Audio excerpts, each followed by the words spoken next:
जैसे हम सभी लोग जानते हैं पूरा दुनिया कोरोना वायरस से परेशान है। वैसे ही परेशान अरुणाचल प्रदेश और आसाम है, क्योंकि वहाँ पर बहुत पानी का बाढ़ आ चुका है। ज़्यादा पानी होने के कारण बाढ़ आया, जिसके चलते बहुत सारे लोग अपने घर से बेघर हो गए। कुछ लोगों ने अपने जान गंवा दी। हम आज बात करने वाले हैं अरुणाचल प्रदेश के उस सबसे प्रभावित लोगों के और इलाकों के बारे में। चकमा समुदाय के जितने भी गांव हैं, सभी गांव को नदी के किनारे बचाया गया। नदी के किनारे होने के कारण हर साल ज़्यादा बारिश होता है, और ज़्यादा बारिश होने के कारण ब्रह्मपुत्र नदी की ओर से गांव की ओर पानी आता है।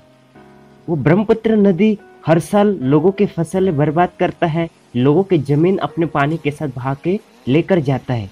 हर साल लोग अपने घर से बेघर होते हैं, अपनी जमीन और फसल खो देते हैं। अरुणाचल प्रदेश में सबसे दैनिक जो दशा है, बुरा परिस्थिति चकमा लोगों का स्थिति है, क्योंकि चकमा लोगों को सरकार की ओर से किसी प्रकार की मदद नहीं मिलता है। ये पहले एक छोटा सा नाला हुआ करता था, आज इस नाला बहुत बड़ा नदी बन चुका है। काश पहले सरकार ने ध्यान दिया होता तो आज ये नौबत नहीं आया होता। जैसे आप देख रहे हैं, गांव वाले लकड़ी के और बांस के सहारे गांव को बचाने का प्रयास कर रहे हैं, लेकिन शाम को जो दीवार बनाए थे, रात को ही नदी अपने साथ तोड़कर बहा के लेकर गया। जैसे आप देख सकते हैं यहाँ पर किस प्रकार खेतों में पानी घुस गया है। और यहाँ आप सामने देख सकते हैं, यहाँ पर अंतरराष्ट्रीय बुद्धिस्ट मेडिटेशन सेंटर है, वो भी आज पानी के नीचे है। आज लोगों के खेत नदी बन गए। बाढ़ के कारण आज गांव के लोग अपने घर और गांव छोड़ने के लिए मजबूर हो चुके हैं। इस कोरोना के दौर में जिन लोगों ने अपने घर और फसल जमीन खो चुके हैं, वो लोग अपने घर को पुनः कैसे बचाएंगे सरकार से किसी प्रकार के समर्थन के बिना। सरकारें और नेता बदल जाते हैं, लेकिन चकमा और हाजंग लोगों की परिस्थिति में कोई बदलाव नहीं आता है। जैसा है वैसा ही रह जाता है।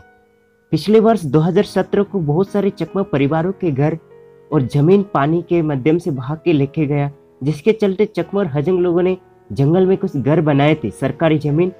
उन सभी लोगों के घरों को आग लगाया गया और बुलडोजर से तोड़ा गया, और सरकार के माध्यम से कोई जमीन नहीं दिया गया था। चकमा और हाजंग लोगों को अरुणाचल प्रदेश में जमीन खरीदने का अधिकार नहीं है।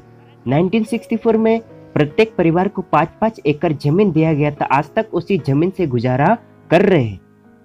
आज उन सभी लोगों के परिवार और जनसंख्या बहुत ज्यादा बढ़ चुके हैं, और सभी लोगों के पास पर्याप्त जमीन नहीं है। आज उनके पास पैसे होते हुए भी बाहरी इलाकों में जमीन नहीं खरीद सकते, इसलिए उन सभी लोगों का परिस्थिति बहुत बुरा है।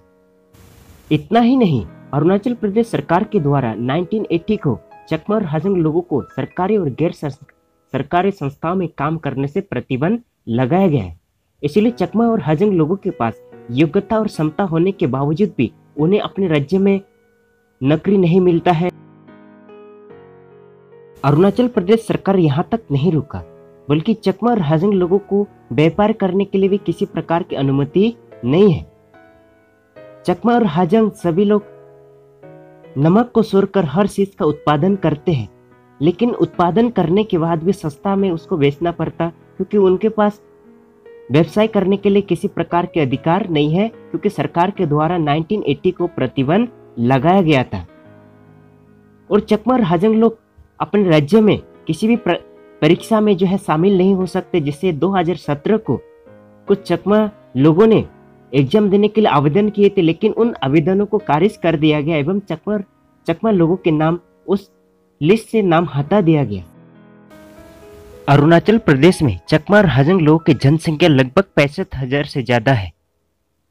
चकमा और हाजंग लोगों को सरकारी योजनाओं से किसी प्रकार से लाभ नहीं मिलता है, और अरुणाचल प्रदेश में काम करने का प्रतिबंध होने के कारण चकमा और जो हाजंग अपने आमदनी के लिए, जीवन चलाने के लिए उन्हें बाहर जाना पड़ता है।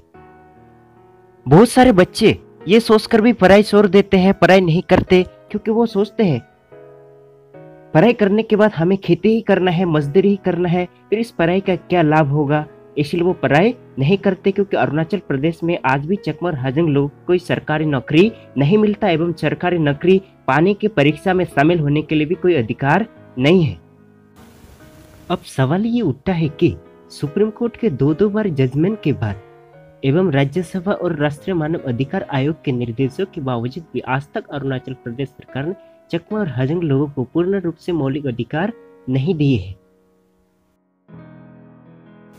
अगर आप सुप्रीम कोर्ट के जजमेंट को जानना चाहते हैं तो आप हमारा पिछला वीडियो जरूर देखें, जो वीडियो का लिंक डिस्क्रिप्शन में डाल दिया जाएगा।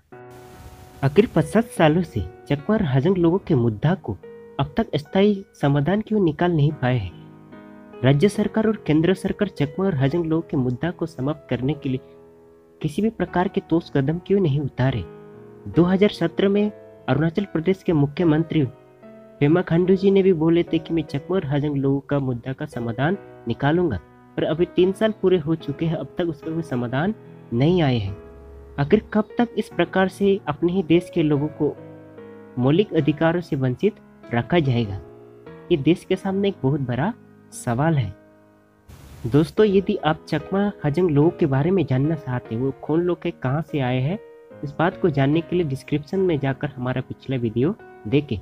यदि आप हमारे चैनल पे नया आए हैं तो हमारे चैनल को जरूर सब्सक्राइब करें और चकमा और हाजंग लोगों की आवाज़ को बुलंद करने के लिए ज़्यादा से ज़्यादा इस वीडियो को शेयर करें।